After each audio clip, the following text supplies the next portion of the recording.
My junior year of college, I contracted an abscess of MRSA on my back and had to go to the local hospital to have it lanced. The nurse came in to begin the procedure, looked at me, and said, "Oh no!" "Excuse me?" I retorted. "You football body type college boys are always scared of my needles." I'll give her that she wasn't wrong about me. To this very day, I'm still scared of needles in medical situations. Yet, I have 5 tattoos. Make that make sense. But anyways, I digress. I had the abscess lanced, and the nurse told me that she was putting me on a medication called sulfa to heal the wound from the inside out.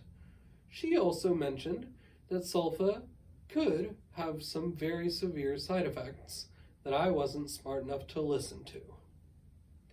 About a week later, I came down with what I thought was a sunburn and started throwing up multiple times a day.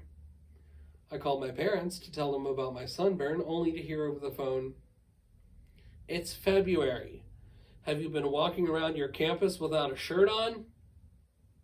"No, that would be stupid," I so wisely responded. "Then how would you have gotten a sunburn? Didn't the nurse tell you that that medication she put you on could have side effects?" "Yeah." "Was one of them an allergic reaction?" "Don't know. Didn't pay attention." "Go back to the hospital right now and get it checked out." So, begrudgingly, I did, and they immediately diagnosed me with a very severe reaction to sulfa, took me off the drug, and gave me some morphine for the pain. Later that night, I headed home, only to find out that the next day the pain would come back and be even stronger. My friends took me back to the hospital, and I was readmitted to the emergency room, where now the nurses were accusing me of having faked the pain to get more morphine. By this point, I was screaming so loud that a passing cardiologist stopped by my room to see what was the matter. He did a quick examination before looking me dead in the eyes and telling me, "Son, I'm not sure why this allergic reaction hasn't shut down your airway and killed you by now. I'm admitting you to the cardiac floor that I work on." Grateful to at least now be getting at least some help, I called my parents.